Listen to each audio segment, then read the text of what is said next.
Alors, bonsoir à tous. Bienvenue à cette séance du Conseil de la Ville de Longueuil. Avant de débuter, si vous voulez bien, nous allons nous lever et observer un moment de réflexion.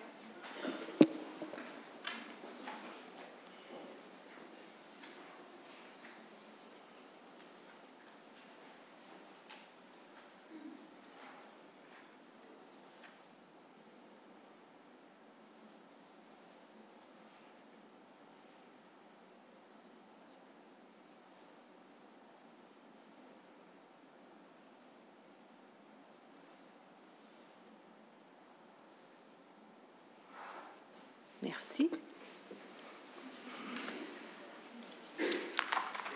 Alors, comme vous avez pu le remarquer, ce soir, tous les élus portent le ruban vert et blanc. C'est en fait un symbole de soutien aux journées de la persévérance scolaire qui se tiennent du 15 au 19 février. Le vert symbolise la jeunesse et l'espérance. Il représente les jeunes qui ont besoin chaque jour de reconnaissance et de valorisation pour persévérer. Le blanc, synthèse de toutes les couleurs, représente l'ensemble de la communauté qui contribue au développement des jeunes. Et les deux rubans s'entrecroisent en une boucle ouverte vers l'infini, illustrant le lien étroit souhaité entre la communauté et les jeunes pour permettre d'aspirer à un avenir prometteur. Le Québec en entier se mobilise pour la réussite scolaire au cours de ces journées. La Ville de Longueuil est heureuse d'y participer et de rappeler à la population que la persévérance scolaire, c'est l'affaire de tous, le thème de cette année. L'objectif des Journées de la persévérance scolaire est de mobiliser et activer la communauté autour des jeunes pour leur parler d'efforts, de persévérance, des risques du décrochage scolaire et des avantages d'un diplôme. Cette année, vous êtes invités à identifier un super-héros de la persévérance et à le mettre en valeur par un texte sur les différents médias sociaux. Tous les détails se trouvent d'ailleurs sur le site persévérancescolaire.com. La Ville de Longueuil fait partie de cette communauté et les élus, accompagnés des représentants de la Conférence régionale des élus de Longueuil, ont hissé cet après-midi le drapeau des Journées de la persévérance scolaire. Les élus signifieront leur appui à la cause en soumettant une résolution à l'approbation du Conseil au point 1.45. Et j'aimerais également souligner l'implication de Mme Saint-Hilaire, la mairesse, à titre d'ambassadrice des journées.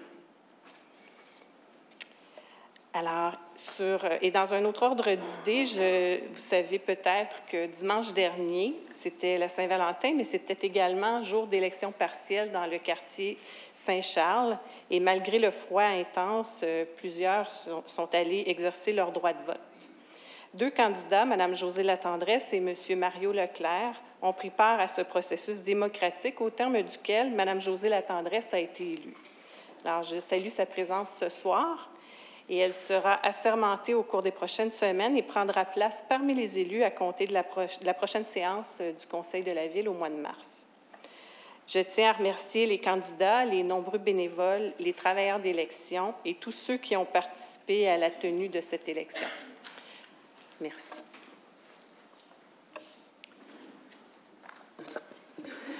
Alors, nous allons maintenant procéder à l'adoption de l'ordre du jour. Madame Parent. Oui, Madame la Présidente, si vous permettez de faire l'ajout des points 1.36 à 1.45, et je demanderais aussi de mettre en début de cette séance du Conseil le 1.45 tout de suite après la période de questions du public. Excellent. Alors, ça va être adopté avec les ajouts et le déplacement du point 1.45. Vous êtes appuyé par Je vais l'appuyer, Madame M. Beaulieu. Alors, nous en sommes maintenant à la période de questions du public. Nous vous demandons, le règlement intérieur du Conseil prévoit une période d'1 heure pour les questions du public. Alors, nous vous demandons d'avoir idéalement un préambule assez court et d'en arriver à vos questions pour permettre aux membres du Conseil de tenter d'y répondre. Alors, j'inviterai Mme Nathalie Laperrière concernant les feux de circulation dans le Vieux-Longueuil. Bonsoir, Madame la Présidente, élue.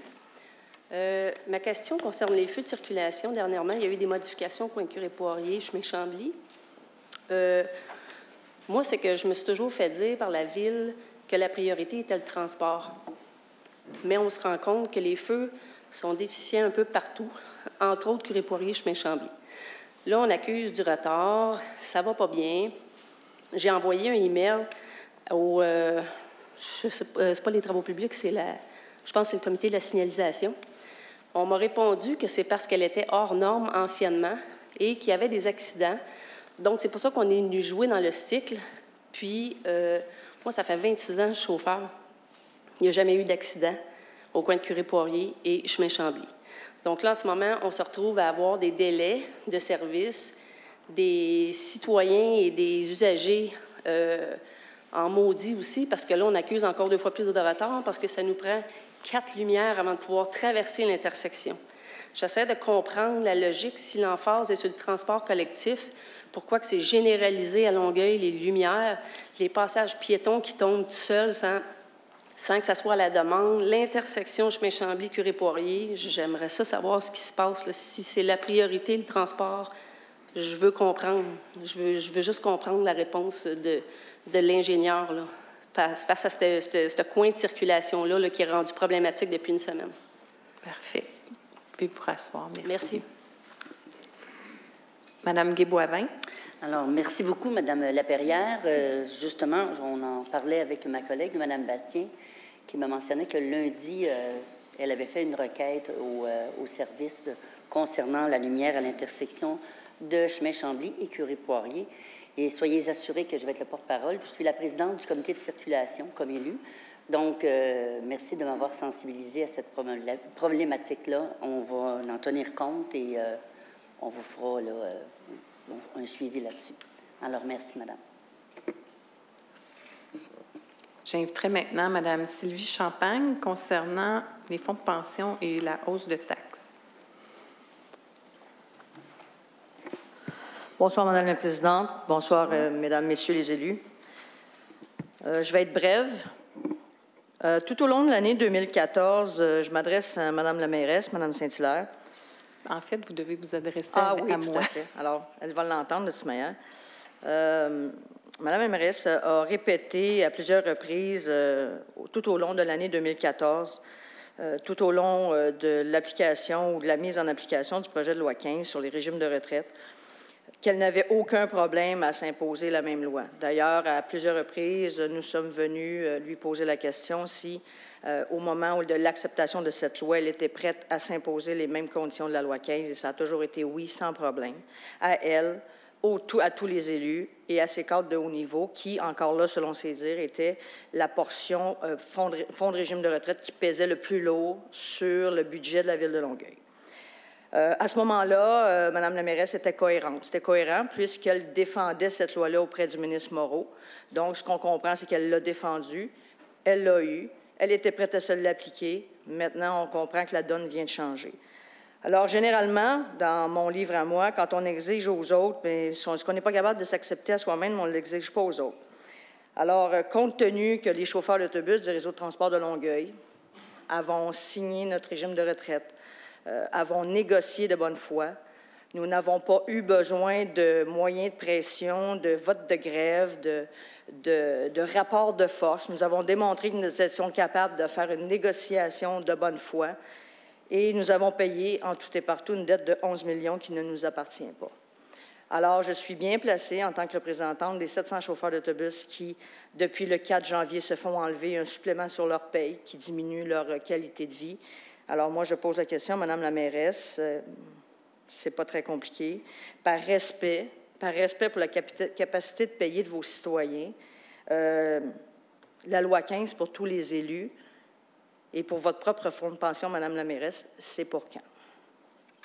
C'est votre question? C'est ma question. Parfait. Madame Saint-Hilaire. Merci, Madame la Présidente. Alors, je ne comprends pas très bien l'intervention de la Présidente.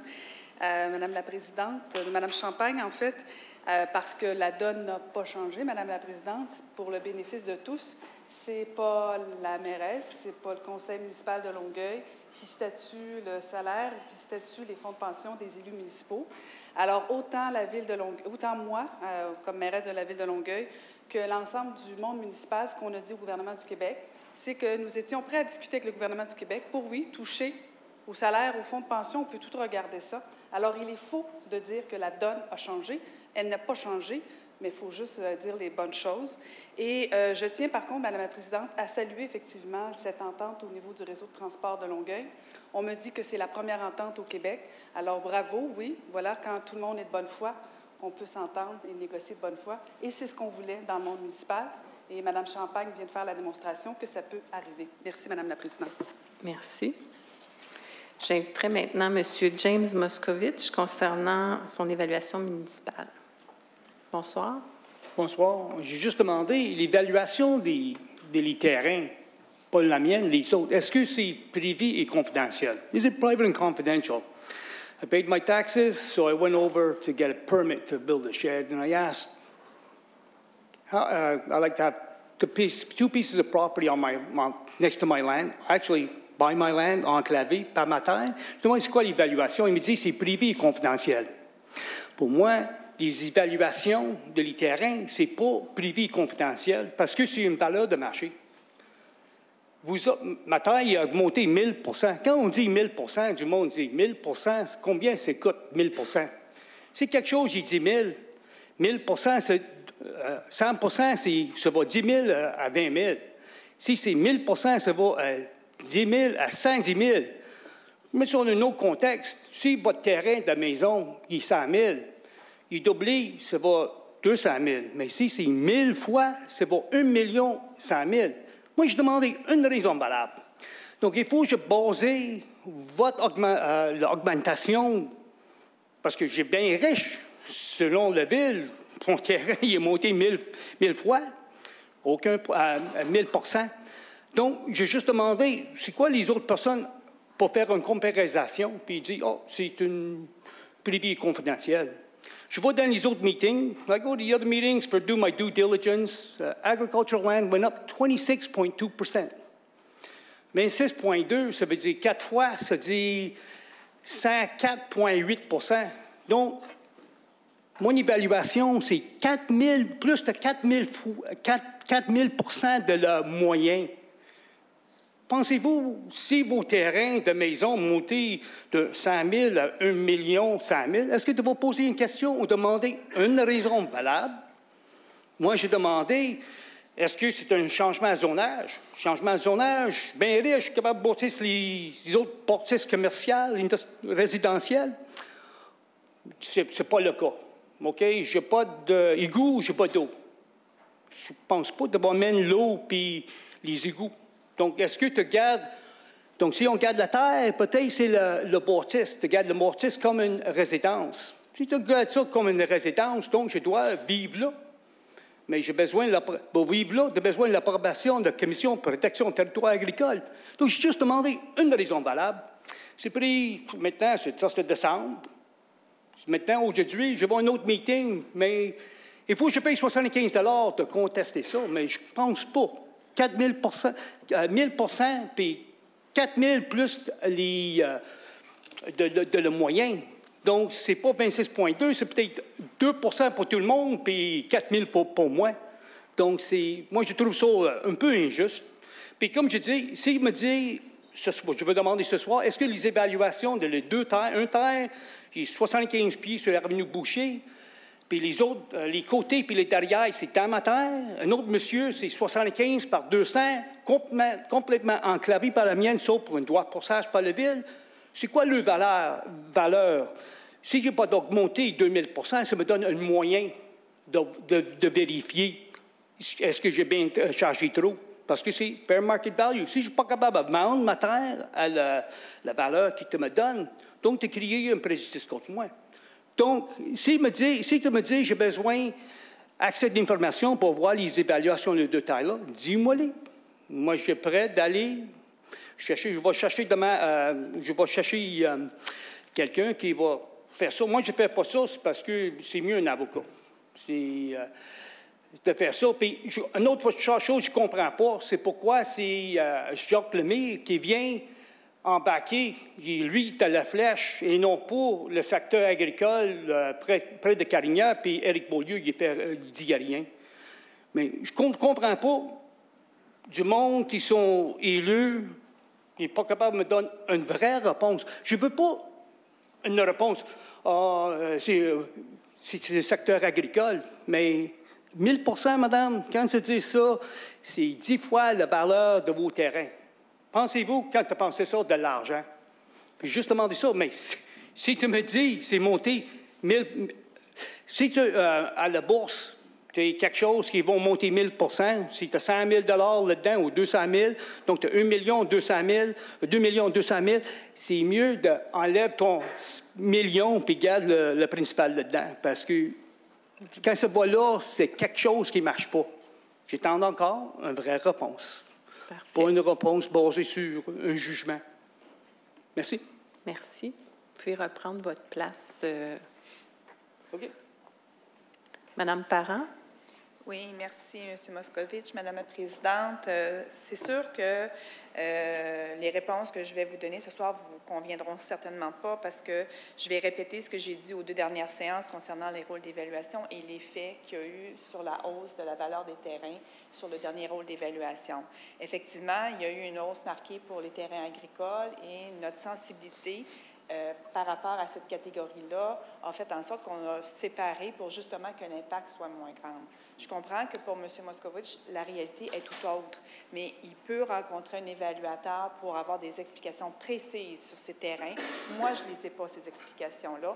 Et pour répondre à une de ces questions, oui, les rôles d'évaluation, ce sont des données qui sont publiques sur le site de la Ville et on peut y avoir accès. Donc, j'invite M. Moscovitch à rencontrer quelqu'un qui va pouvoir lui expliquer. Moi, je n'ai pas le détail de ces terres agricoles à lui et je sais que ma réponse ne lui conviendra pas, mais les explications que j'ai, moi, en ma disposition ce soir, ce sont celles-là. Alors, je l'invite à rencontrer un évaluateur. Merci. J'inviterai maintenant M. Philippe Côté concernant des permis de construction, les travaux d'égout.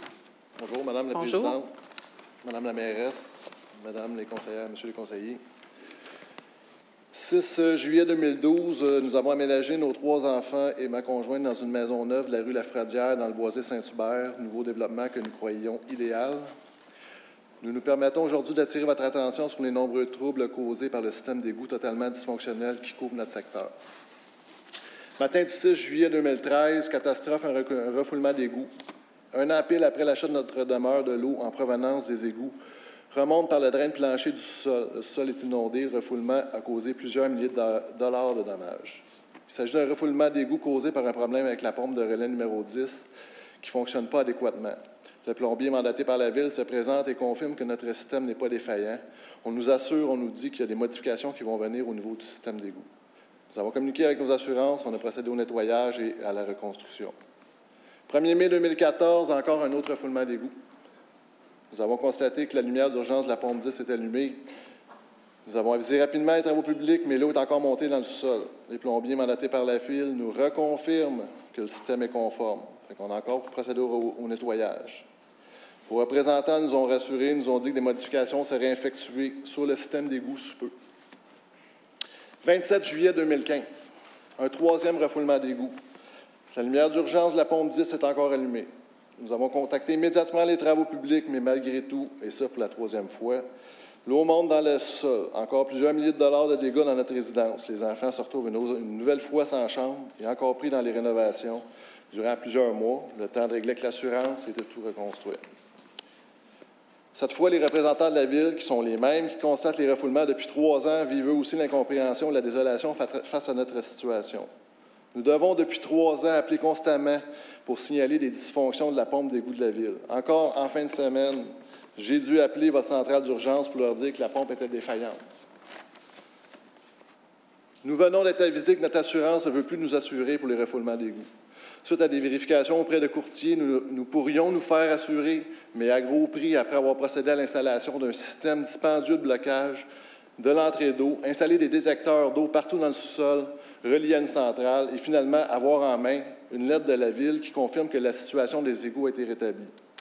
Évidemment, votre représentant mentionne ne pas pouvoir nous faire une telle lettre, donc actuellement, on n'est pas assuré pour les refoulements d'égouts. Le système d'égout est à l'évidence incapable de couvrir les résidences du secteur du Boisé de Saint-Hubert. Le secteur continue à se développer sur le même réseau d'égouts. Notre maison perd de la valeur, nos taxes explosent. Plusieurs autres maisons du secteur ont aussi subi des refoulements d'égouts et vivent dans l'inquiétude constante d'un nouveau refoulement d'égouts.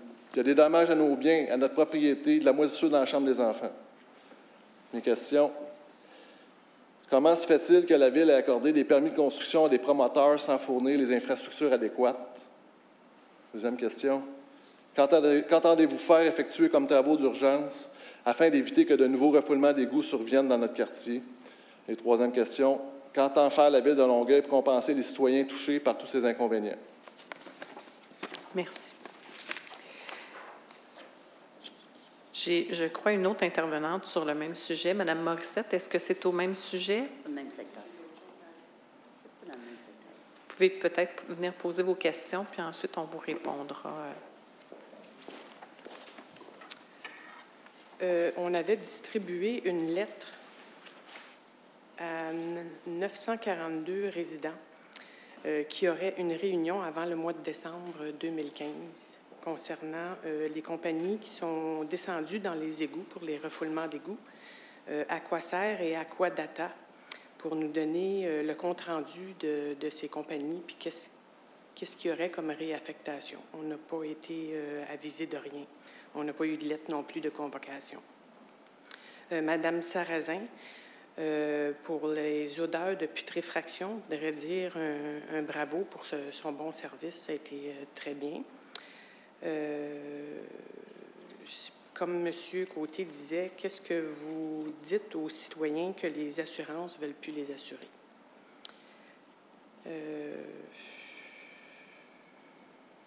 C'est pas mal tout. J'ai écrit à Mme Sarrazin. Ça serait le fun aussi qu'il y ait un accusé réception quand on écrit, parce que je pense que vous avez tous changé vos courriels. Au moins, il n'est pas parti en Chine, ça s'est bien rendu. En plus qu'on n'a pas de réponse, ça serait le fun d'avoir un accusé réception. Merci. Merci. Madame Guéboivin. Oui, Madame la Présidente. Écoutez, on parle de deux dossiers parce que le secteur de M. Côté, c'est dans le secteur Pacifique, juste pour que les gens comprennent bien. Je sais que c'est de l'autre côté de la 30, les deux, mais pour le secteur Pacifique, effectivement, j'ai été sensibilisée là, aux problématiques là, qui sont récurrentes pour certains résidents. Et suite à ce que les gens m'ont appelé, j'ai, avec le directeur d'urbanisme et la direction générale, on a fait des inspections. On est en train de faire des inspections dans toutes les maisons parce que les gens ont eu des lettres, mais il y a eu des lettres aussi pour leur dire comment se raccorder parce qu'il y a des gens qui n'avaient pas des bons raccordements nécessairement, qui envoyaient leur sonde-pompe dans l'eau pluviale. En tout cas, ce qui fait que quand il y a de la pluie, ça donne un coup d'eau et que certaines problématiques, comme les gens connaissent. On a, je pense, fait de plus de 200 inspections et on est à compléter les inspections. Là, je vous parle du secteur Pacifique. Et je ne vous oublie pas, soyez certains. Je suis, à toutes les semaines, je pense que je harcèle la direction et le travail se fait. On comprend que c'est long. Et je suis désolée quand je vois que vous avez eu le refoulement d'égouts. Je ne sais pas là, si c'est vraiment là, pas agréable de vivre des situations comme celle-là. Et pour le secteur Bienville, dont Mme Morissette fait part, j'ai effectivement reçu votre courriel, Mme Morissette. Je crois que c'est en début de semaine ou en fin de semaine dernière que j'ai transmise à Mme Sarrazin. Et effectivement, oui, vous avez reçu une lettre au mois de, je pense que c'est le 14 septembre, qu'on aura une consultation. Et là aussi, on est à vérifier, à faire des inspections. Il faut comprendre que c'est de maison en maison, c'est quand même des inspections qui sont longues. Et là aussi, il y a des gens qui sont peut-être mal raccordés et il y a peut-être d'autres problèmes. On est à voir, c'est le pourquoi il y a eu dans le secteur Bienville, il y a eu des inspections et il va y avoir des consultations et des soirées d'information. Vous comprenez que nos services du génie avec la direction on prépare notre soirée d'information. On sait qu'on va avoir beaucoup de questions, donc il faut avoir des réponses. C'est un peu pour ça que ça a été plus long et ça a été la période des fêtes, le retour. Donc, je pense que soyez sans crainte, je suis toujours au fait du dossier Et je travaille fortement avec Mme Sarrazin et avec l'équipe de Mme Saint-Hilaire. On est à trouver une solution pour ces secteurs. Merci, Madame la Présidente. Madame la mairesse. Madame la Présidente, je fais rarement ça, mais je pense que c'est nécessaire pour deux choses. Tout d'abord, rassurer les citoyens que c'est vrai que Mme Lorraine Guay-Boivin intervient régulièrement, pour ne pas dire à chaque comité exécutif, et je sais qu'elle sensibilise notamment l'ensemble des élus, mais je tiens à tout d'abord présenter mes excuses plates, vous direz, auprès des citoyens, et Madame la Présidente, on communiquera avec la direction générale. Je sais qu'elle est sensibilisée, je sais que c'est la priorité, mais Madame la Présidente, ce soir, je prends l'engagement d'en faire une priorité collective parce que ça n'a pas de bon sens d'avoir trois refoulements en 3 ans. Je comprends l'impatience et je la partage totalement. Merci, Madame la Présidente. Merci. J'inviterai maintenant Mme Monique Hens concernant le projet d'Énergie-Est et Femmes pour le climat.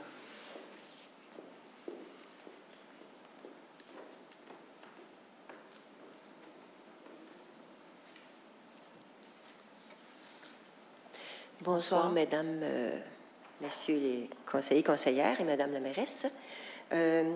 D'abord, au nom de Ciel et Terre, dont je suis vice-présidente, l'organisme environnemental Ciel et Terre, on tient à vous remercier, la Ville de Longueuil, qui fait partie de l'agglomération, qui fait partie de la CMM, d'avoir déposé donc un rapport s'opposant au projet d'oléoduc Énergie-Est. Donc, l'agglomération avait présenté un mémoire le même soir d'ailleurs où je suis allée présenter le mien. Et petite parenthèse, j'ai eu l'honneur de figurer en première page du rapport de la CMM sur l'oléoduc Énergie-Est. Bon, j'en vais faire un petit velours, mais surtout, c'est que, bon, bien, ça montre que c'était important, la participation des citoyens. Donc, je tenais, au nom de Ciel et Terre, on s'est consulté là-dessus, on s'est dit, il faut absolument aller remercier et aller dire que les élus qui vont s'opposer, qui vont continuer à s'opposer à l'oléoduc Énergie-Est vont avoir tout notre appui. C'est extrêmement important de continuer à s'opposer. Et en ce sens, j'ai une question. Est-ce que la Ville de Longueuil, des représentants en tout cas, compte participer soit par l'agglomération ou autrement à la consultation du BAP sur l'oléoduc Énergie-Est qui devrait normalement commencer bientôt et qu'on espère qu'il ne commencera pas parce que ça n'a aucun sens, parce que l'Office national de l'énergie a demandé à TransCanada de refaire ses devoirs, mais bon, ça, c'est un autre problème. Mais ma question est de savoir, est-ce que la Ville compte participer au BAP? Et, en ce sens, d'une façon ou d'une autre, est-ce que vous pourriez appuyer davantage sur l'argument climatique? Depuis les dépôts des mémoires, la consultation à la CMM, bien évidemment, il y a eu le petit événement mondial, le sommet à Paris. Et Ciel et Terre, on tient aussi à remercier Madame la mairesse d'être allée, d'avoir participé au sommet, si je ne me trompe, des maires des grandes villes du monde. Hein. Et on est très fiers. Moi, je suis très fière de dire ça, que ma mairesse est allée là, parce que je sais que c'était extrêmement important. Et j'ose croire que beaucoup de gens qui sont allés en sont revenus, j'espère, un peu transformés, après avoir vraiment saisi qu'est-ce qu'il y en est du réchauffement climatique. Alors, étant donné que la transition énergétique, elle est essentielle et que je sais qu'on essaie de faire des efforts le plus possible là-dedans, on ne peut pas se sortir d'un trou si on continue à le creuser. Et accepter l'oléoduc Énergie-Est, c'est vraiment accepter les infrastructures de déploiement, de croissance de l'industrie des sables bitumineux, qui est une calamité climatique.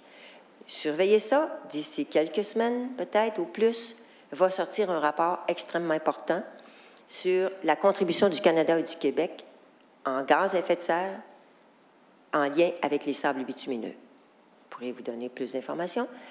Alors, donc, je veux dire une chose aussi, c'est que c'est pas vrai que les oléoducs vont remplacer les trains. Et ça, c'est très important que les gens le comprennent, parce qu'il y a des gros projets de transport ferroviaire de pétrole, dont un qui partirait, là, en tout cas au moins de Montréal jusqu'à Belledune, passant par Saint-Hubert, Saint-Bruno, Saint-Hilaire, Saint-Hyacinthe, etc., qui est en train de se faire indépendamment de l'oléoduc Énergie-Est. Alors, l'argument de dire les oléoducs sont plus sécuritaires, on n'embarque pas là-dedans. De toute façon, ça va se dédoubler si on les laisse passer. Alors, c'est toute la croissance des sables bitumineux que des centaines de scientifiques demandent d'arrêter. Et moi, bien, je viens, au nom de Ciel et Terre, vous demander de continuer à appuyer l'opposition à Énergie Est et en renforçant l'aspect impact climatique des sables bitumineux. Une autre question, bien, un peu en lien, vous allez voir, je fais assez rapidement. Il s'organise en lien avec la Journée internationale des femmes un événement qui s'appelle Femmes pour le climat et la vie, qui se tiendra à Sorel-Tracy, un lieu stratégique pour le pétrole. Alors, c'est un événement, si on peut dire, qui origine depuis plus qu'un an, qui s'appelle un mur de femmes contre les oléoducs et les sables bitumineux.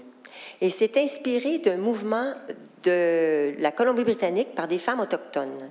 Parce qu'on sait que dans la lutte contre certains gros projets ou certaines situations qui n'ont pas de bon sens, les symboles ont énormément d'importance. Et ce mur symbolique, avec une grande bannière qui fait quasiment 30 pieds de long, a son importance. Il y a eu 15 événements murs de femmes contre les oléoducs et les sables bitumineux en 2015. Et le premier ayant été au Québec, là, lors de la Journée internationale des femmes 2015. Et cette fois-ci, le mouvement s'agrandit. Ça grandit beaucoup. Et donc, Ciel et Terre fait partie des groupes organisateurs.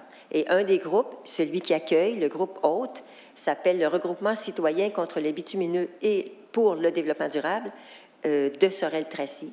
Et ils ont l'appui du maire là-bas. Et il y a vraiment de plus en plus de monde, une grande mobilisation de plus en plus contre l'expansion des sables bitumineux, parce que c'est ça le problème à la base. Et les femmes tiennent à prendre la parole, particulièrement, pourquoi les femmes aussi?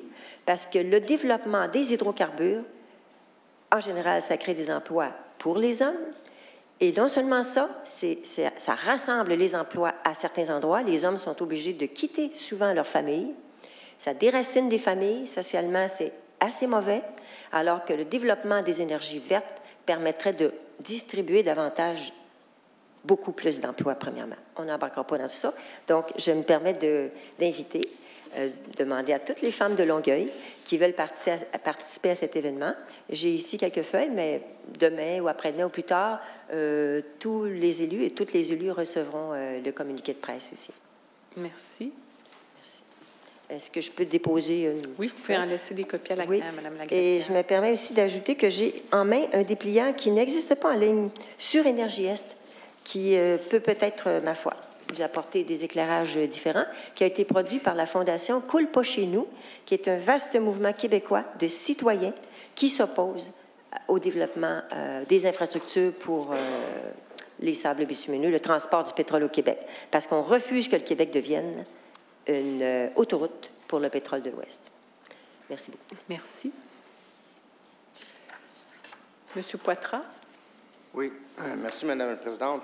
Écoutez, dans le fond, c'est important parce que notre mairesse de Longueuil défend pour les oléoducs pour l'Est du Québec. Fait qu'il n'y en aura pas. Sauf le maire Labombe l'approuve. Mais notre mairesse, elle protège ça. Merci. Merci. Monsieur Lécuyer. Oui, excusez-moi, la Présidente. Peut-être juste pour ajouter, merci, Mme Heinz, de vos commentaires. Effectivement, nous avons déposé aussi le document. Le 15 septembre dernier, je me trompe, le 15 septembre dernier. Il y avait 11 recommandations à l'intérieur, vous le savez très bien. Et de plus, Mme la mairesse a quand même appuyé le CMM au niveau d'Énergie Est. On va dans le même sens que vous. Les décisions ne sont pas ultimes, mais on vous appuie dans cette démarche. Merci. Merci. Alors, ceci met fin à la période de questions du public. Nous allons procéder avec les points à l'ordre du jour, en commençant tout d'abord par le point 1.45, qui est la proclamation des journées du 15 au 19 février 2016, les journées longueuilloises de la persévérance scolaire. Alors, considérant que les journées de la persévérance scolaire ont été créées en Montérégie en 2005 et visent à rappeler aux élèves, aux parents, au personnel scolaire, aux employeurs et à l'ensemble des acteurs régionaux qu'ils sont indispensables à la persévérance scolaire, considérant que la Ville de Longueuil entend se joindre à ce mouvement de sensibilisation à l'importance de la persévérance et de la réussite scolaire, Il est proposé de proclamer les journées du 15 au 19 février 2016, les journées longueuilloises de la persévérance scolaire. Alors, c'est adopté à l'unanimité. 1.4, approbation du procès-verbal de la séance du 19 janvier. Il est proposé d'approuver le procès-verbal de la séance ordinaire du Conseil tenue le 19 janvier 2016 avec modification. C'est adopté. 1.5, dépôt du procès-verbal de la séance ordinaire du Conseil d'agglomération. Il est procédé au dépôt du procès-verbal de la séance ordinaire du Conseil d'agglomération tenue le 21 janvier 2016. C'est déposé. 1.6, il s'agit d'un avis de motion. Madame Parent. Oui, Madame la Présidente, je donne un avis de motion d'un règlement modifiant le règlement CO 2007-483, établissant la tarification applicable pour le stationnement des véhicules. C'est adopté. 1.7, il s'agit d'un autre avis de motion. Madame Guay-Boivin. Oui, Madame la Présidente, je donne un avis de motion d'un règlement ordonnant des travaux de construction d'un trottoir dans la rue de Niverville entre les rues Bishop et de Tonnancourt et décrétant à cette fin et pour le paiement des honoraires professionnels un emprunt. C'est adopté. 1.8, adoption du règlement CO 2016-907.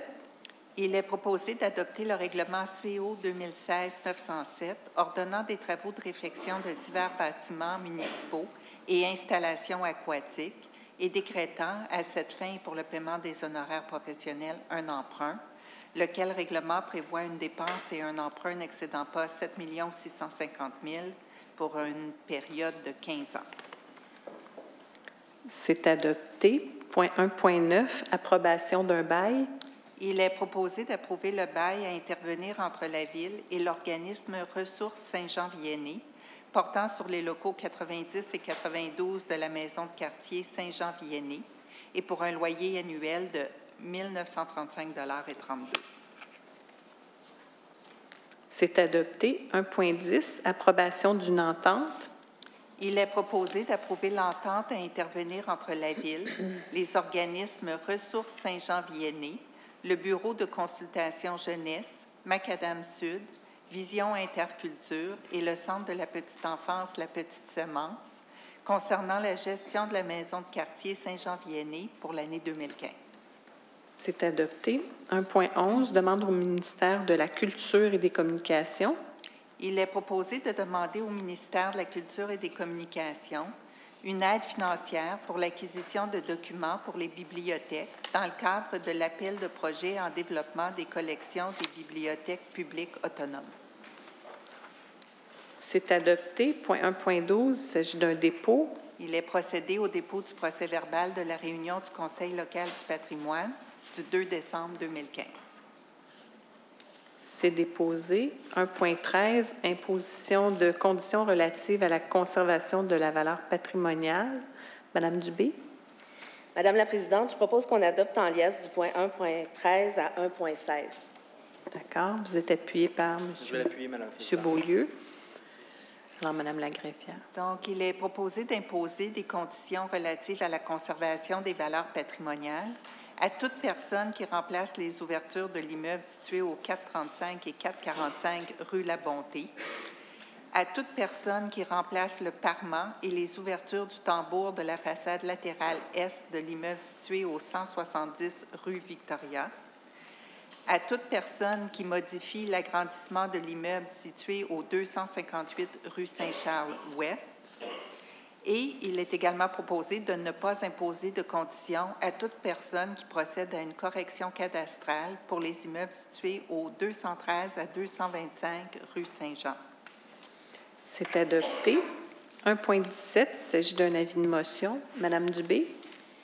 Oui, Madame la Présidente, je donne un avis de motion qu'un règlement modifiant le règlement CM 2002-37, règlement intérieur du Conseil municipal, sera présenté. Alors, c'est adopté. Point 1.18, il s'agit d'un autre avis de motion. Madame Dubé. Alors, je donne un avis de motion qu'un règlement modifiant le règlement CO 2009-578 sur les permis et certificats sera présenté. C'est adopté. Et 1.19, un troisième avis de motion. Madame Dubé. Alors, je donne un avis de motion qu'un règlement modifiant le règlement CO 2013-803 constituant le Conseil local du patrimoine sera présenté. C'est adopté. Point 1.20, approbation d'une convention. Il est proposé d'approuver la convention à intervenir entre la Ville et la ministre de la Culture et des Communications, ayant pour objet le versement et l'utilisation d'une subvention pour la réalisation du projet intitulé « Mise à niveau de la collection numérique pour les bibliothèques ». C'est adopté. 1.21, approbation de la programmation partielle de travaux. Il est proposé d'abroger la résolution CO 15-11-17-1.30, d'approuver la programmation partielle de travaux dans le cadre du programme de la taxe sur l'essence et de la contribution du Québec pour les années 2014 à 2018, d'autoriser l'envoi au ministère des Affaires municipales et de l'occupation du territoire de cette programmation en vue de recevoir la contribution gouvernementale qui a été confirmée à la Ville, et que la Ville s'engage, entre autres, à réaliser le seuil minimal d'immobilisation en infrastructure municipale, fixé à 28 $ par habitant par année. C'est adopté. 1.22, approbation du budget du Conseil des arts de Longueuil. Il est proposé d'approuver le budget du Conseil des arts de Longueuil pour l'exercice financier 2016. J'aurais besoin d'un proposeur et d'un appuyeur. Madame Dubé. J'ai proposé. J'appuie, Madame la Présidente. Madame Guay-Boivin. Souhaitez-vous ajouter quelque chose, Madame Dubé? Alors, Monsieur Lemire. Bonsoir, Madame. Dans le fond, le Conseil des arts, là, en plus de la présence d'une élue sur le CA, du Conseil des arts, la présidente du Conseil des arts a donné 300 $ au parti de la mairesse. Un autre membre du CA a donné 100 $ au parti de la mairesse encore. Ça, c'est l'année passée. On va voir cette année, mais quand on va les avoir. Est-ce que le processus est transparent? D'autant plus que le Conseil des arts s'est doté d'un code d'éthique par un jury. Alors, pour ces raisons, je vais demander le vote, s'il vous plaît. Souhaitez-vous ajouter quelque chose, Madame Dubé? Le Conseil des arts est totalement transparent. D'ailleurs, on s'est incorporé il n'y a pas si longtemps pour être un peu plus indépendant pour la recherche de financement, donc totalement transparent. Alors, le vote est demandé par M. Lemire. Êtes-vous appuyé, M. Lemire? J'appuie, Madame la Présidente. C'est appuyé par M. Miles. Vous pouvez procéder, Madame la greffière. Alors, j'appelle le vote. Madame Caroline Saint-Hilaire. En faveur, Madame la Présidente. Madame Lorraine Guay-Boivin. Pour, Madame la Présidente. Madame Sylvie Parent. Pour, Madame la Présidente. Monsieur Éric Beaulieu. Pour, Madame la Présidente. Madame Colette Étier. En faveur, Madame la Présidente. Madame Monique Bastien. Pour, Madame la Présidente. Madame France Dubé. En faveur, Madame la Présidente. Monsieur Michel Lanto. En faveur, Madame la Présidente. Monsieur Benoît Lécuyer. Pour, Madame la Présidente. Monsieur Xavier Léger. En faveur, Madame la Présidente. Monsieur Stéphane Richer. En faveur, Madame la Présidente. Monsieur Robert Miles. Contre, Madame la Présidente. Monsieur Jacques Lemire. Contre, Madame la Présidente. Monsieur Jacques Poitras. Contre, Madame la Présidente. Alors, c'est adopté à la majorité. Au point 1.23, adhésion à l'Union des municipalités du Québec. Il est proposé d'adhérer à l'Union des municipalités du Québec et au service Carrefour du capital humain pour l'année 2016 et d'autoriser à ces fins une dépense n'excédant pas 183 645,41. C'est adopté. 1.24, dépôt d'un document question-réponse. Il est procédé au dépôt d'un document question-réponse faisant suite à des questions soulevées par des élus lors de séances antérieures concernant l'adjudication du contrat pour l'exécution de travaux d'architecture du paysage dans le boisé situé dans le développement résidentiel Le Terroir. C'est déposé. 1.25, octroi d'un contrat pour l'exécution de travaux archéologiques. Il est proposé d'octroyer un contrat pour l'exécution de travaux archéologiques dans le parc de la Baronnie à Archéos Inc. pour un montant n'excédant pas 219 979,37. J'aurais besoin d'un proposeur et d'un appuyeur. Je propose, Madame la Présidente. Madame Parent. Je vais appuyer, Madame la Et Présidente. Monsieur Beaulieu. Souhaitez-vous ajouter quelque chose, Madame Parent? Monsieur Lemire. Oui, alors je vois que c'est un contrat de gré à gré. Alors je sais que cette compagnie a déjà fait des fouilles à Longueuil, mais un contrat gré à gré, on ne peut pas savoir s'il y aurait une autre compagnie qui aurait pu charger pour faire les mêmes travaux moins chers. Alors pour ces raisons, de gré à gré, je ne suis pas d'accord avec ça. Alors je vais demander le vote, s'il vous plaît. Souhaitez-vous ajouter quelque chose, Madame Parent? Oui, Madame la Présidente, parce que pour le bénéfice de la population, et comme il est stipulé dans le sommaire exécutif dont notre collègue a pu lire attentionnement, consciencieusement le libellé, c'est qu'il dit que dans le secteur culturel, il est permis d'octroyer un contrat de gré à gré, et c'est prévu par la loi parce que c'est généralement des fouilles qui sont très spécifiques. Et comme c'est la phase finale des fouilles qui doivent être faites dans ce secteur-là et que c'est cette même firme-là qui avait fait les fouilles précédentes, on a choisi d'aller de l'avant avec la même compagnie. Et c'est pour ça. Vous savez, le parc de la Baronnie est considéré comme le berceau de Longueuil et c'est le lieu de la fondation de la ville. Alors, je pense que c'est un lieu qui est très important et qu'on se doit de doter d'un suivi, d'une continuité dans les travaux qui ont été faits dans les années antérieures. Merci. Alors, vous demandez le vote. Monsieur Lemire, est-ce que vous êtes appuyé? Juste avant, je n'ai pas dit que la Ville n'avait pas le droit. Oui, la Ville a le droit. Mais pour équité, pour être certain d'avoir un bon prix, peut-être que c'est lui qui va le gagner. Il n'y en a peut-être pas d'autres qui font ce travail-là, mais juste pour être certain d'avoir eu un prix équitable, peut-être moins cher, d'aller en appel d'offres. Mais là, il va de gré à gré. Je sais qu'on a le droit de faire ça. Mais juste pour avoir un bon prix égal, c'est ça, c'est parce que madame, elle me dit qu'on a le droit. Je ne dis pas qu'on n'a pas le droit, là. Mais c'était pour avoir le meilleur prix possible, c'est tout. Et oui, effectivement, alors, vous demandez le vote. Êtes-vous appuyé? J'appuie, Madame la Présidente. Monsieur Miles. Madame la greffière. Madame Caroline Saint-Hilaire. En faveur, Madame la Présidente. Madame Lorraine Guy-Boivin. Pour Madame la Présidente. Madame Sylvie Parent. Pour Madame la Présidente. Monsieur Éric Beaulieu. Pour Madame la Présidente. Madame Colette Étier. En faveur, Madame la Présidente. Madame Monique Bastien. Pour Madame la Présidente. Madame France Dubé. En faveur, Madame la Présidente. Monsieur Michel Langteau. Pour Madame la Présidente. Monsieur Benoît Lécuyer. Pour Madame la Présidente. Monsieur Xavier Léger. Pour Madame la Présidente. Monsieur Stéphane Richer. En faveur, Madame la Présidente. Monsieur Robert Miles. Contre, Madame la Présidente. Monsieur Jacques Lemire. Contre, Madame la Présidente. Monsieur Jacques Poitras. Pour Madame la Présidente. Alors, c'est adopté à la majorité. Point 1, point 26, il s'agit d'un avis de motion. Madame Bastien. Merci, Madame la Présidente.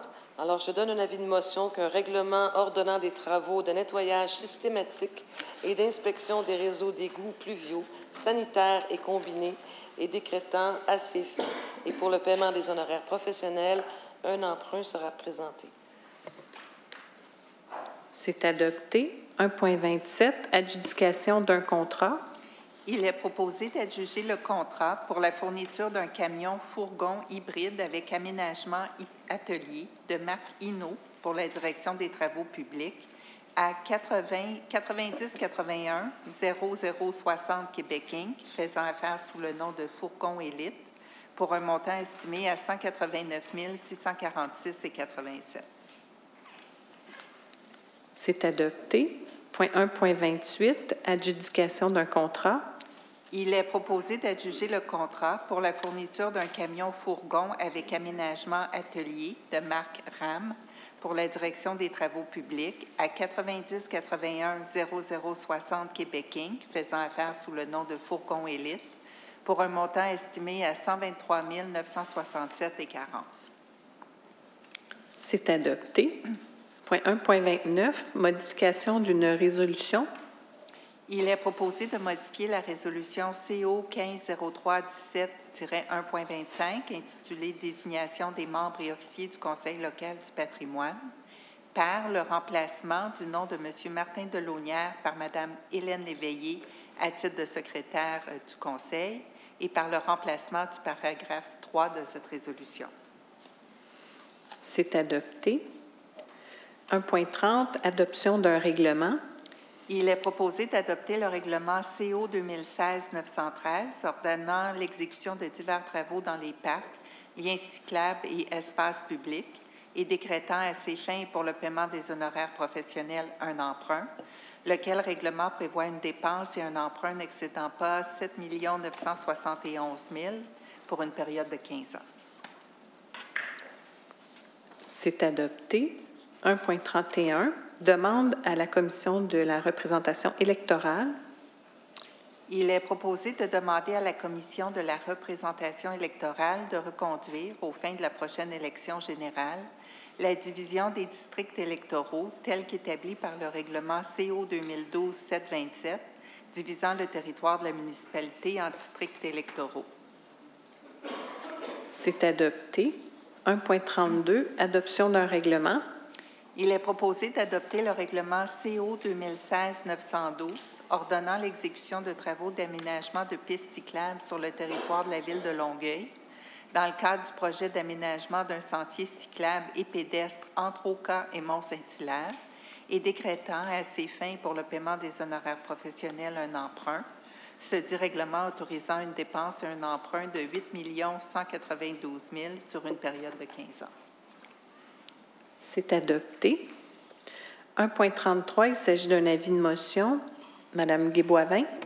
Oui, Madame la Présidente, je donne un avis de motion qu'un règlement ordonnant des travaux d'infrastructure municipale dans les rues Emma-Collin et Médard-Aymar, situées dans le développement résidentiel Faubourg-Cousineau, phase 3, et décrétant à cette fin et pour le paiement des honoraires professionnels, un emprunt sera présenté.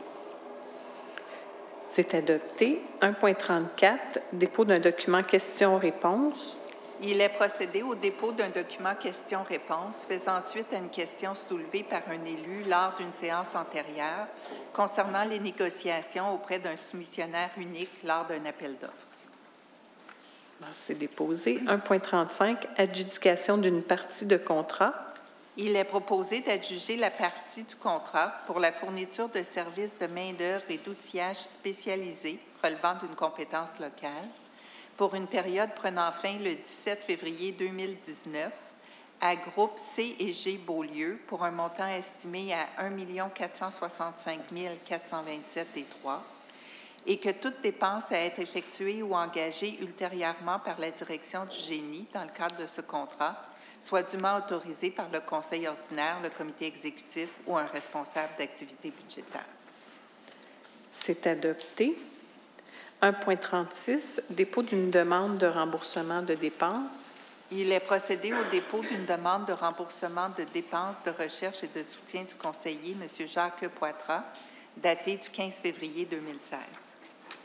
C'est déposé. 1.37, dépôt d'une demande de remboursement de dépenses. Il est procédé au dépôt d'une demande de remboursement de dépenses de recherche et de soutien des conseillers d'Option Greenfield Park, datée du 15 février 2016. C'est déposé. 1.38, dépôt de procès-verbaux de réunion des commissions permanentes. Il est procédé au dépôt des procès-verbaux de la réunion de la Commission des infrastructures et de la circulation, tenue le 4 novembre 2015, et de la réunion de la Commission des finances et des ressources humaines, tenue le 18 novembre 2015. C'est déposé. 1.39, adoption d'un règlement. Il est proposé d'adopter le règlement CO 2016-909, décrétant un emprunt pour le financement de la phase 2 du programme Rénovation Longueuil, et je dois lire ce règlement. Donc, 1, le Conseil autorise une dépense n'excédant pas 2 288 000 $ pour la phase 2 du programme Rénovation Longueuil. À cette fin, le Conseil décrète un emprunt n'excédant pas 2 288 000 $ pour une période de 15 ans. Article 3, le Conseil est autorisé à affecter annuellement, durant le terme de l'emprunt, une portion des revenus généraux de la Ville pour pourvoir aux dépenses engagées relativement aux intérêts et au remboursement en capital des échéances annuelles de l'emprunt. Et, article 4, le Conseil affecte à la réduction de l'emprunt décrété par ce règlement toute contribution aux subventions pouvant lui être versées pour le paiement d'une partie ou de la totalité de la dépense qui est décrétée. Et le Conseil affecte également au paiement d'une partie ou de la totalité du service de dette toute subvention payable sur plusieurs années. Le terme de remboursement de l'emprunt correspondant au montant de la subvention sera ajusté automatiquement à la période fixée pour le versement de la subvention lorsqu'il s'agit d'une diminution du terme décrété à ce règlement. C'est adopté. 1.40, il s'agit d'un avis de motion. Monsieur Beaulieu. Oui, je donne un avis de motion qu'un règlement sera présenté ordonnant des travaux d'aménagement d'une aire de jeu dans le développement résidentiel Le Terroir et décrétant à cette fin et pour le paiement des honoraires professionnels un emprunt. C'est adopté. 1.41, il s'agit d'un autre avis de motion. Monsieur Richer. Oui, merci, Madame la Présidente. Je donne un avis de motion qu'un règlement décrétant un emprunt pour le paiement des horaires professionnels pour la réalisation d'études préliminaires, la réparation de plans de vie et la surveillance de divers projets dans les bâtiments municipaux et les installations aquatiques sera présenté. C'est adopté. 1.42, dépôt de la liste des contrats comportant une dépense de plus de 25 000 $. Il est procédé au dépôt de la liste des contrats comportant une dépense de plus de 25 000 $ conclus par le comité exécutif au cours du mois de décembre 2015, des contrats comportant une dépense de plus de 2 000 $ conclus avec un même co-contractant lorsque l'ensemble de ces contrats excède 25 000 $ et des contrats de la même nature, mais conclus par un fonctionnaire. Alors, c'est déposé. 1.43, dépôt d'un procès-verbal de correction. Il est procédé au dépôt du procès-verbal de correction du procès-verbal de la séance extraordinaire du Conseil du 8 décembre 2015. C'est déposé. 1.44, dépôt d'un rapport de la trésorière. Il est procédé au dépôt du rapport de la trésorière concernant ses activités pour l'exercice financier se terminant le 31 décembre 2015. C'est déposé. Nous en sommes maintenant à la deuxième partie du Conseil, celle concernant les orientations devant être prises par le Conseil quant à des sujets dont sera saisi le Conseil d'agglomération. 2.1, adoption d'un règlement. Il est proposé de prendre l'orientation d'adopter le règlement CA 2016-237, modifiant le règlement CA 2009-108, établissant la tarification applicable pour certains services de sécurité publique. C'est adopté. 2.2, approbation d'un protocole d'entente. Il est proposé de prendre l'orientation d'approuver le protocole d'entente à intervenir entre la Ville et la Gendarmerie royale du Canada concernant le déploiement de policiers dans le cadre de missions de paix internationales. C'est adopté. 2.3, autorisation d'un prêt de service d'un policier à la Sûreté du Québec. Il est proposé de prendre l'orientation d'autoriser le prêt de service d'un policier du service de police à la Sûreté du Québec pour agir à titre d'enquêteur au service des enquêtes sur la contrebande de la Sûreté du Québec et d'approuver le protocole d'entente à intervenir à cet effet. C'est adopté. 2.4, mandat à l'Union des municipalités du Québec. Il est proposé de prendre l'orientation de confier à l'Union municipale du Québec le mandat de préparer au nom de la Ville un document d'appel d'offres visant à adjuger un contrat d'achat regroupé de différents produits utilisés en sécurité incendie. C'est adopté. 2.5, versement d'une contribution financière.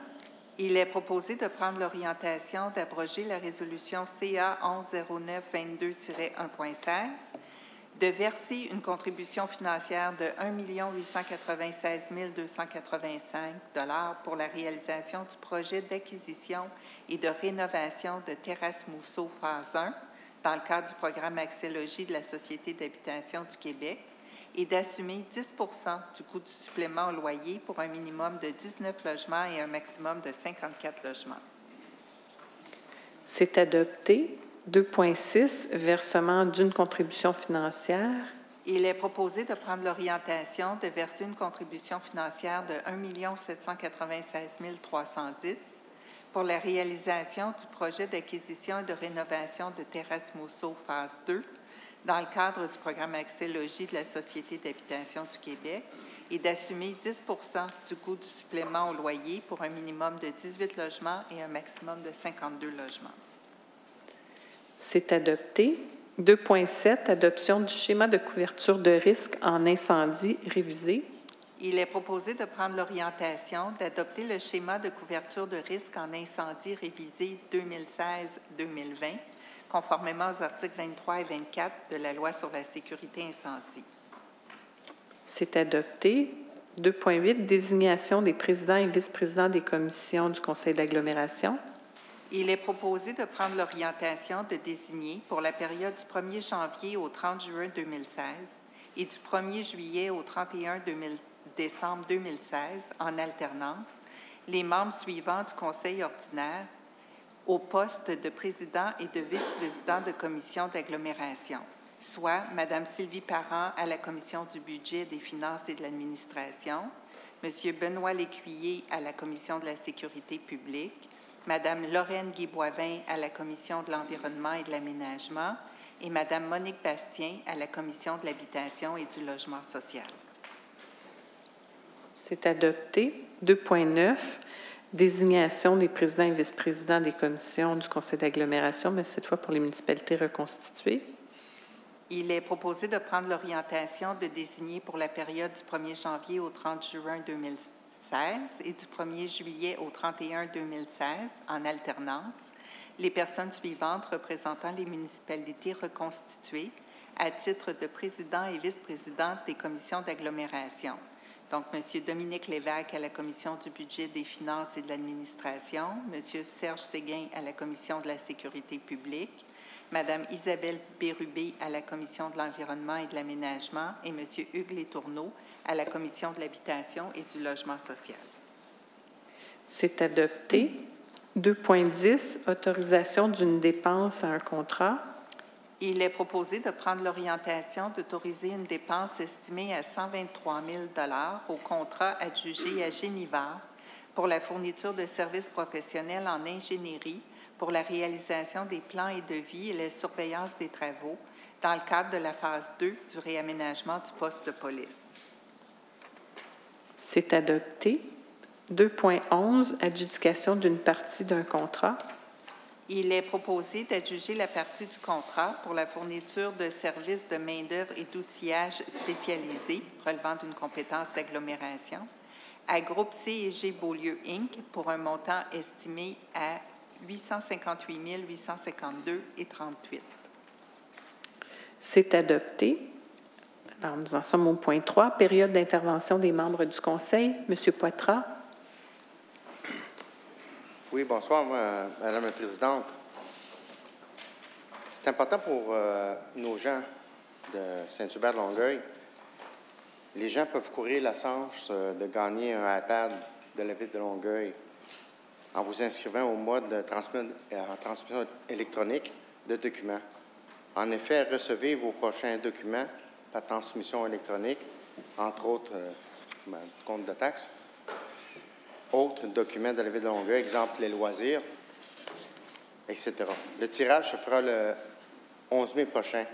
Alors, c'est un virage vert qu'on fait à Longueuil. Je pense que c'est important pour nos gens. Pour plus d'informations, vous composez le 311. Bon, un sujet que j'aime pas. Madame la Présidente, Madame la mairesse, collègues du Conseil, je ne critique pas. Je vous donne une solution. Madame, en principe, je ne parle pas de dossier de secteur ou d'arrondissement. Mais là, j'ai l'intervention de le faire. Par respect, Madame, la Ville a investi plus de 400 000 $ pour 2 patinoires permanentes dans mon secteur. Le parc Pierre-Laporte, le parc Immaculée-Conception. Jamais, j'ai intervenu au conseil d'arrondissement de Saint-Hubert, jamais eu de réponse. C'est important parce qu'on a déjà les lampadaires qui sont présents. La dernière fois que je suis venu ici, attendez, il va vous donner la date. Oui. Le 19 janvier, au conseil de ville de Longueuil, les cols bleus ont été allumés les lumières du terrain de tennis. C'est pas le terrain de tennis qu'il faut allumer. C'est les patinoires permanentes. Alors, ma solution, pourquoi qu'on n'installe pas des minuteries? Ça ne coûte pas une fortune. On a déjà l'argent dans le fonds consolidé. Alors, c'est ça. J'espère que je vais me faire entendre. Merci. Merci. Monsieur Jacques Lemire. Rebonsoir, Madame la Présidente. Le 1.6, tantôt, c'est un avis de motion pour l'île Charon, pour les tarifs pour les stationnements. Alors, dans le fond, il n'y avait pas de vote à demander puisque c'est un avis de motion. Mais si on commence à charger le stationnement pour les gens qui vont aller à l'île Charon, la plage, tout ça, je pense que ce n'est pas des invités.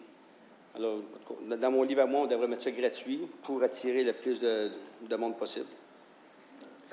1.8, je pourrais avoir la liste complète de tous les travaux qu'on va faire dans les bâtiments. 1.12, il y avait 2 fois la page 2 de 4. Là, je m'imagine que c'est une erreur de coquille, là. C'est juste de faire corriger ça, c'est tout.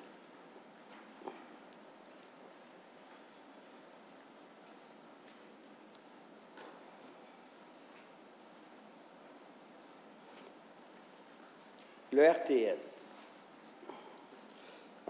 Madame la Présidente, on apprend aujourd'hui par le réseau de TVA, il y a un nouveau litige entre la mairesse de Longueuil et le syndicat des chauffeurs du RTL au sujet des pensions et d'une banderole.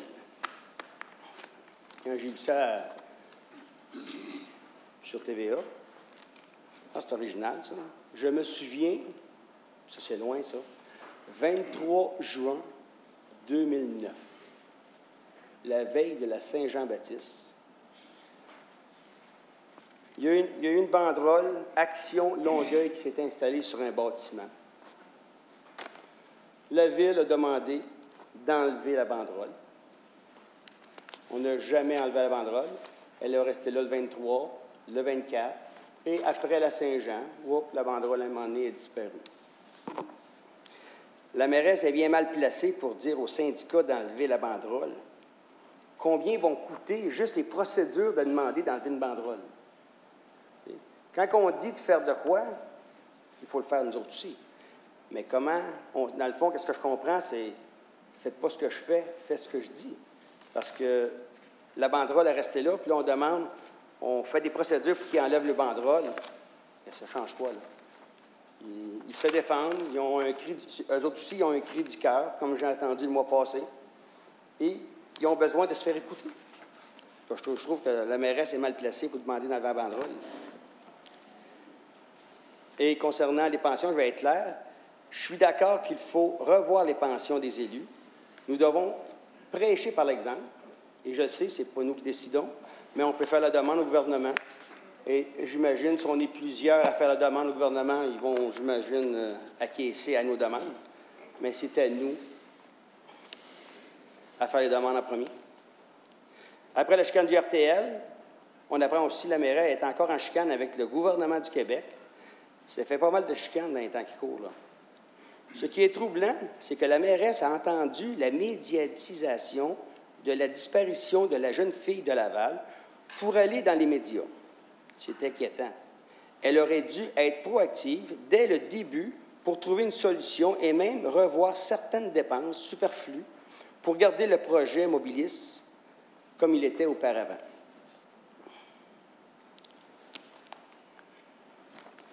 J'aimerais déposer une petite lettre ici. C'est une demoiselle, Vanessa Ntaganda, excusez de démolir son nom, là. Elle n'est pas présente aujourd'hui, là, mais j'ai reçu cette lettre et elle demande, il y a peu de temps, une résidente de mon quartier, je vais vous lire la lettre qu'elle m'a envoyée, là, de mon quartier, Mme Vanessa, m'a interpellé concernant un projet qui gagnerait à être réalisé, selon moi, et qui répond totalement à la volonté des élus municipaux d'être toujours à l'écoute de leurs citoyens. En effet, Mme Vanessa aimerait que Longueuil organise un conseil municipal jeunesse. Ce conseil réunirait des jeunes qui siégeraient bénévolement et ils pourraient même nous conseiller dans les décisions touchant les jeunes de notre ville. De telles initiatives existent déjà à Montréal et la ville voisine de Brossard a également lancé ce programme récemment. Avec la fin du programme financé par le Forum jeunesse de l'agglomération de Longueuil, je crois qu'il est important de maintenir le soutien à des projets jeunesse. Alors, je vais déposer la lettre pour la demoiselle, s'il vous plaît. Merci. Oui, merci.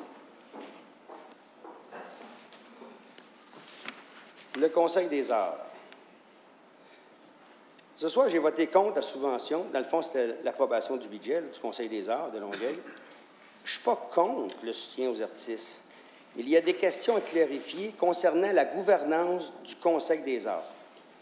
La présidente du Conseil et le vice-président, nommés par vous, ont donné des contributions politiques au Parti Action Longueuil en 2014. D'ailleurs, dans cette même optique, je me demande si certains artistes qui ont bénéficié de bourses sont des proches des contributeurs d'Action Longueuil. De plus, selon le rapport annuel, je pensais tantôt, ça descendait, je pensais qu'on était... Je voulais en parler là, mais je me suis retenu.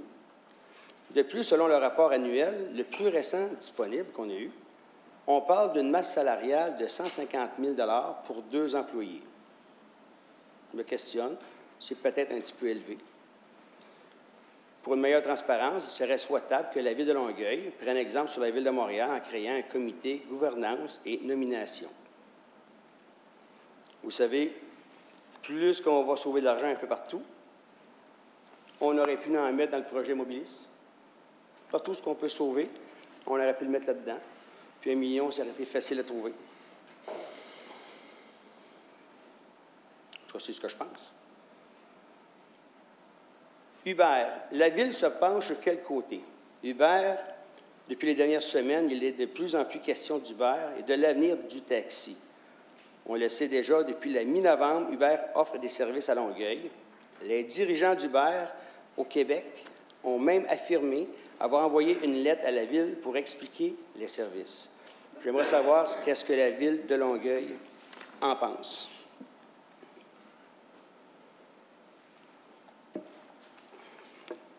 Au mois de décembre, il y a un citoyen qui est venu, citoyen ou sous-contractant, ou contracteur, là. Au mois de décembre 2015, un entrepreneur est venu prendre le micro pour alléguer des actes de fausse facturation et de corruption de la part d'une société qui avait un contrat avec la Ville. J'aimerais savoir qu'est-ce qui se passe dans ce dossier-là. De ce que j'ai compris, la Ville a engagé la firme KPMG pour rédiger un rapport. Ce rapport aurait été remis à la Ville. Quelles sont les conclusions et les aboutis de ce rapport? Quelles sont les recommandations de ce rapport? Est-ce que nous pouvons avoir une copie de ce rapport? Les citoyens ont payé pour les rapports KPMG, alors j'imagine qu'on a le droit de les avoir. Ça, c'était les petites questions. Vous vous souvenez, le mois passé, le 19 janvier, on a eu un conseil de ville.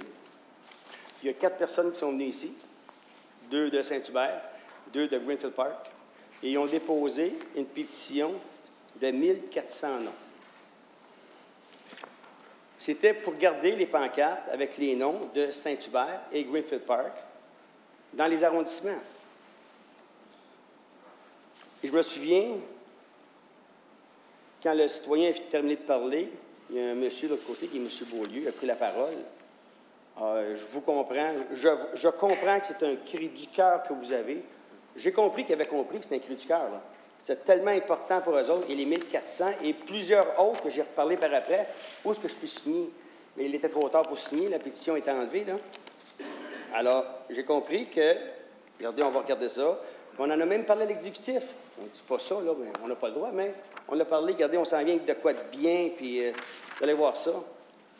Mais...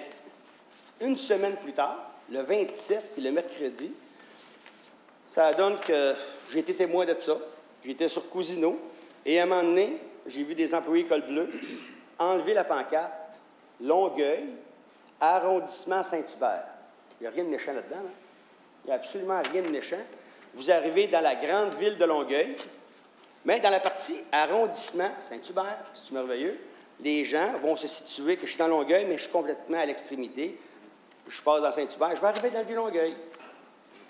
Je ne sais pas qu'est-ce que ça pourrait déranger. On nous a dit que les pancartes étaient détériorées. Quand on regarde la photo, ce n'est pas détérioré du tout. Là. Ils étaient super belles, les pancartes. Là. Et en plus, celle-là, je me posais la question, comment ça se fait qu'on a enlevé ça? Ce n'est pas au ministère du Transport, ce n'est pas au provincial, ces pancartes-là. Surtout celle-là, sous Cousineau. En tout cas, elle est enlevée. Je ne sais pas si elle a été replacée, là, mais elle est enlevée. Il y en avait une sur chemin Chambly et Vautelin. Il y avait des, excusez le terme, des écrous. Elle était ronde un petit peu, mais elle ne dérangeait personne au-dessus de 50 km. Là. Puis une sur chemin de la Savane. On a fait enlever des pancartes.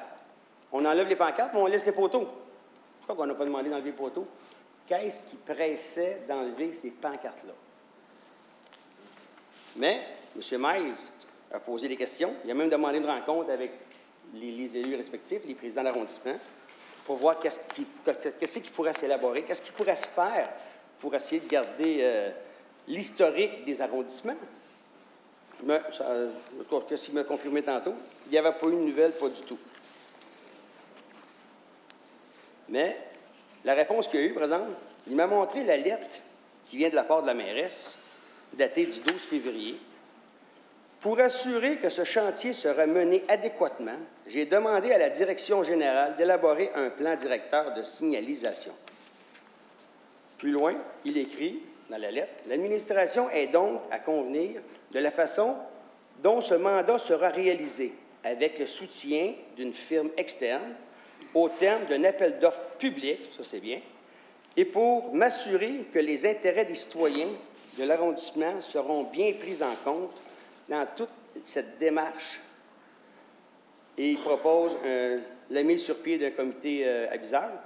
Mais si le cabinet de la mairesse mandate la direction pour aller en appel d'offres public, pour trouver une compagnie, pour faire tout l'ensemble de la signalisation, des noms d'arrondissement, tout ça. Alors, ce que M. Beaulieu a dit la semaine passée, le mois passé, c'est pas vrai, là. Ça veut dire que oui, on a un plan qui s'en vient. Le plan, c'était de mandater une firme qui va faire l'analyse. Mais là, elle va coûter combien? Ça, c'est une autre chose. Mais c'était quoi l'urgence d'enlever les pancartes, là? Regardez, on n'a même pas de plan, on ne sait même pas qu'est-ce qu'on va mettre à la place. Pourquoi? Ça, pour moi, c'est un affront direct aux gens qui sont venus le mois passé au conseil de ville. Je trouve ça dommage. Des gens se déplacent, ils ont quelque chose à cœur. Seule affaire qu'on fait, on les démolit. Hein, c'est fini, hein? Tantôt, pas venir au conseil. L'année prochaine, il y a un conseil, on dit non. Ben voyons donc, c'est la démocratie. Les gens, ils tiennent à leurs arrondissements. On peut-tu les garder, nos arrondissements? C'est pas compliqué. C'est des pancartes, là. La bibliothèque, là, on ne voulait pas marquer bibliothèque arrondissement Saint-Hubert, point. Comme on voit à Montréal, à la Chine, bibliothèque de la Chine, tel nom. Ville de Montréal en bois, en gros. C'est correct. Les gens se sont situés dans un espace. On est à la Chine. Dans la ville de Montréal, mais on est dans la Chine. Ici, on est dans Saint-Hubert, dans la ville de Longueuil. Je ne sais pas pourquoi on s'acharne à vouloir. Puis le pire, 8 jours après qu'on enlève. Les gens viennent ici, 8 jours après, on enlève les pancartes. Ça, j'ai trouvé ça spécial. Très spécial. Puis ça a coûté des frais, là, pour enlever ça carrément pour rien. J'imagine les employés auraient peut-être pu faire autre chose. Regardez, je vais vous donner un exemple. On a qu'à aller sur Maricourt, passer le garage municipal. Il y a la rue Roland. Juste en face de la rue Roland, on voit, c'est le coin de Kimber, si on veut, là. Il y a une clôture de broche, 8 pieds de haut, 6 pieds de haut, qui contourne du gazon. Si jamais vous vous ennuyez des chutes Niagara, là, prenez-vous une petite chaise, allez vous asseoir à côté du canal là-bas. Là. Ça coule dans le canal, puis il y a un bruit assez fort là, depuis le mois d'octobre. Depuis le mois d'octobre, ça coule dans le puisard. Toute la neige qui est alentour de ça, c'est tout fondu, c'est plein d'eau. On ne répare pas ça. Ça, c'est pas important. Mais c'est important d'enlever les pancartes, par exemple. On met 2, 3 employés, enlever les pancartes de Saint-Hubert, enlever les pancartes de Community Park. Ça, c'est important. Mais le bruit d'eau, c'est pas grave. Ça, c'est pas grave. Regardez, l'eau, ça coule, on en a en masse, le fleuve est plein. Mais ça coûte combien de millions et de millions par année à traiter notre eau qui s'en va dans le canal, qui se perd? Je trouve ça plate.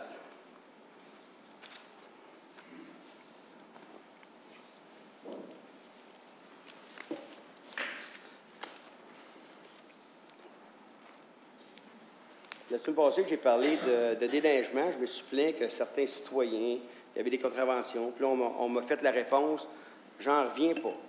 C'est arrivé il y a 3 semaines, on nous en parle ce soir. Faites-vous-en pas, Mme la Présidente, quand il y a des citoyens qui m'appellent pour des problèmes de déneigement ou des contraventions, c'est certain que j'en parle ici, mais au préalable, j'ai déjà dirigé le citoyen à la bonne place. La manière que Mme Parent avait dit ça, c'était épouvantable de ne pas en parler avant. C'est important, il faut en parler. Oui, non, faites-vous-en pas. Ça a été parlé avant, les gens ont été dirigés, mais on en parle au Conseil pour que la population soit au courant de tout et aussi que tout le Conseil soit au courant en même temps. Les comptes de taxes. Je regardais monsieur, il monte de 1000 Peut-être qu'il y a eu une erreur. Oui, il doit aller rencontrer les gens, puis peut-être même contester. Que ce soit le bon chiffre ou pas le bon chiffre. OK, le gouvernement nous a dit, les terrains, ça va au prix et à la demande. On augmente les prix. Go, on n'a pas le choix. Mais on avait encore le choix, nous, la Ville de Longueuil, d'y aller sur un plan triennal. Ça veut dire que si un citoyen, fait des chiffres faciles, augmentait de 900 $ par année, cette année, au lieu de payer 2 000, il aurait payé 2003. L'année prochaine, il aurait payé 2006. Alors, il s'attend déjà que l'année prochaine, ça va coûter 300. Il se prépare déjà à ramasser son argent. Là, cette année, 900. Je ne sais pas le prix de M. Moscovitch, là. Je n'aimerais pas le payer, là, mais on ne l'a pas étalé sur 3 ans. Alors, les gens payent la première année, on les égorge. C'est pas plus long que ça, là. Et on va voir dans 1 an, dans 2 ans, des maisons à vendre pour taxes ou des personnes âgées qui sont obligées de vendre leurs maisons parce que leurs pensions n'ont pas été augmentées. Ils vont vendre leurs maisons. Pourquoi qu'on ne l'a pas fait sur un triennal? Ça, on a le droit de le faire. C'est la volonté du Conseil, c'est tout. J'avais posé aussi une question sur le pamphlet, puis je n'ai pas eu de réponse dans la question-réponse. Alors, je ne sais pas si Mme la greffière, le service du greffe, peut me répondre. Je l'avais posé la semaine passée si le crochet, c'était correct. Puis, j'ai regardé dans ma question-réponse, il n'était pas là. Félicitations à Mme la tendresse pour votre élection.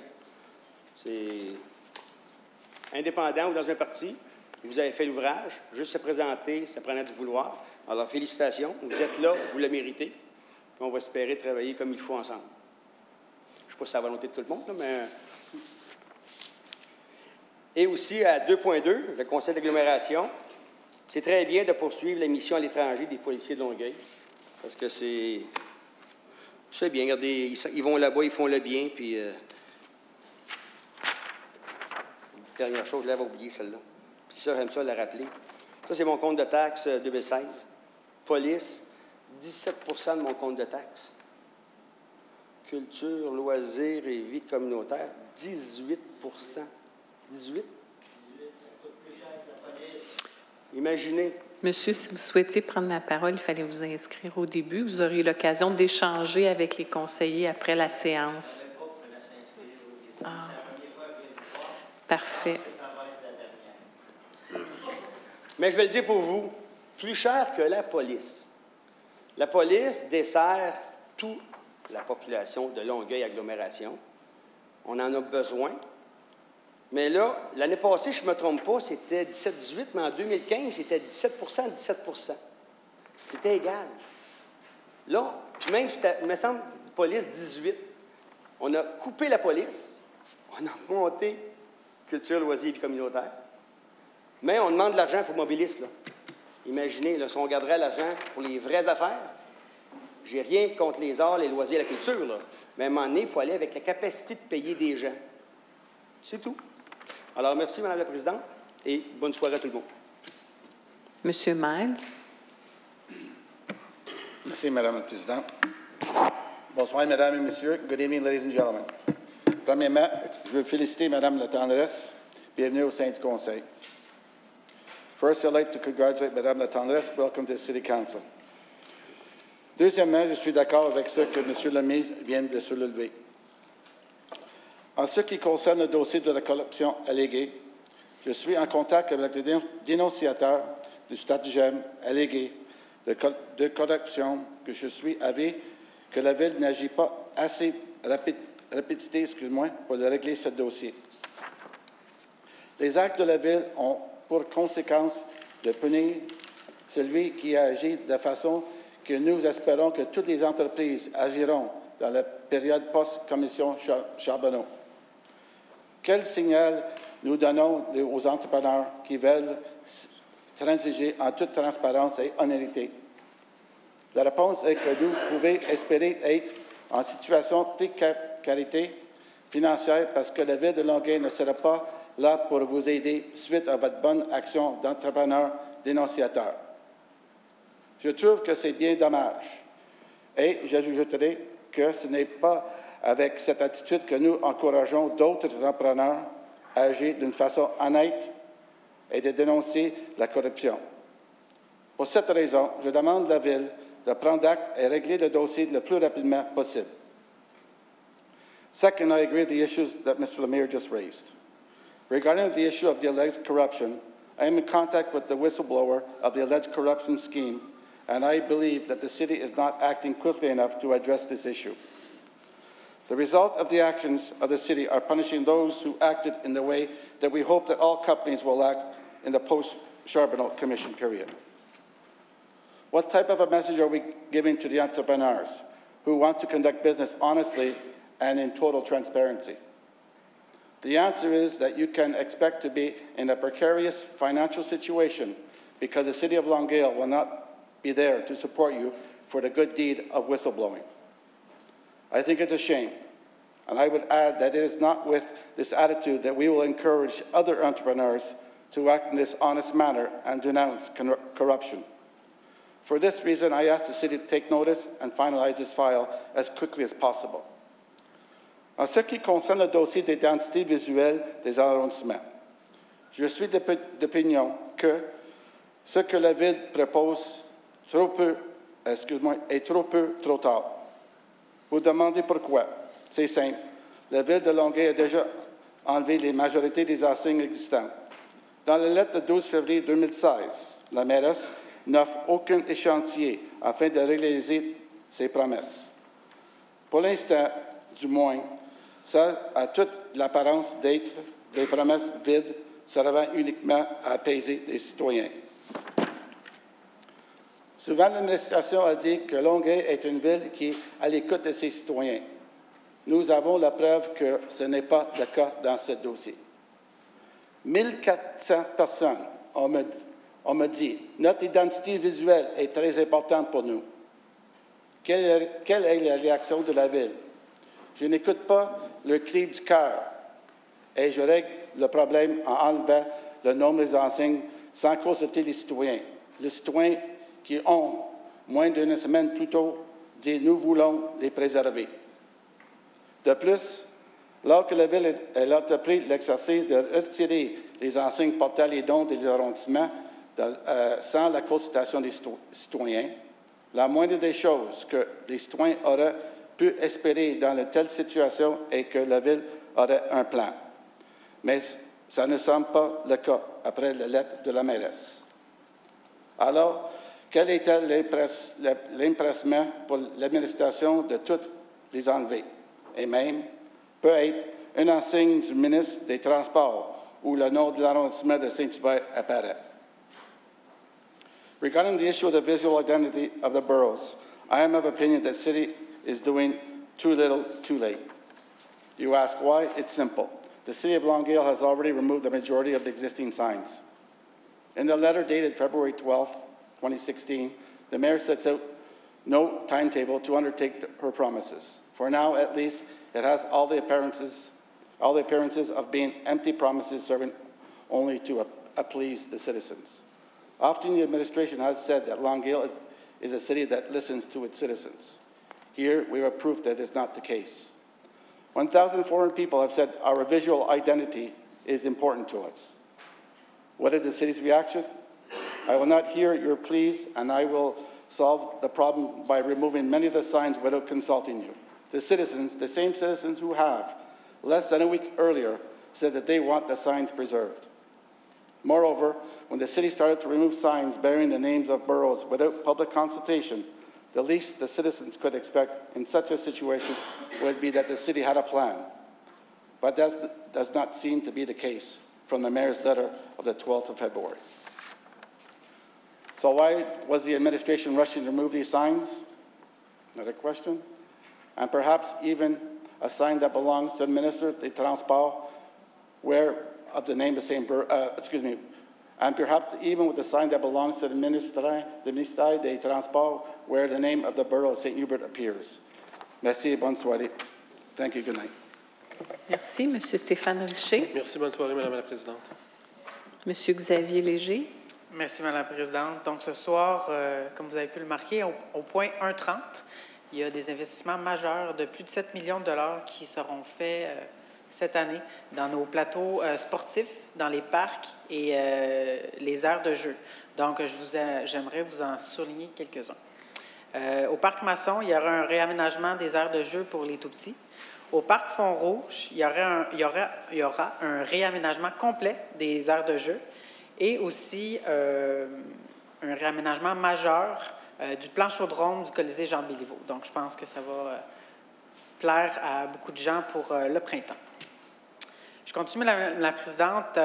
Comme depuis 2 ans, je reviens à la charge avec le défi santé à l'approche du printemps. Peut-être que ça ne paraît pas tellement aujourd'hui que le printemps s'en vient, mais il s'en vient à grands pas. Pour ceux qui veulent se rafraîchir la mémoire sur le défi santé est une vaste campagne de promotion qui rayonne auprès de tous les Québécois. Le défi a généré jusqu'à maintenant plus de 1,3 million d'inscriptions pendant toutes ces années-là. Les Québécois et bien sûr les citoyens de Longueuil sont invités à passer à l'action et à s'engager officiellement en s'inscrivant pour relever activement le défi pendant 6 semaines, du 31 mars au 11 mai. Il faut donc, pendant ces semaines-là, manger mieux, bouger plus et maintenir un bon équilibre de vie. Le défi santé, c'est aujourd'hui plus de 525 municipalités participantes aux 4 coins du Québec qui rejoignent plus de 7 millions de citoyens québécois. Et cette année, Madame la Présidente, notre mairesse prend partie active de ce défi en étant une championne de la santé, donc une des porte-paroles de ce défi québécois en santé. Donc, Madame la Présidente, je vous invite ainsi que tous les citoyens de Longueuil à se joindre à notre mairesse et à moi-même, bien sûr, en vous inscrivant au défi santé. Merci, bonne soirée. Merci. Monsieur Benoît Lécuyer. Merci beaucoup. Bonsoir, Madame la Présidente. Merci. Monsieur Michel Lanto. Bonsoir, Madame Bonsoir. la Présidente. Vous savez, ce soir, on a entendu le mot médiation, mais c'était pour d'autres choses. Fait que moi, je vais vous parler de la médiation citoyenne ce soir.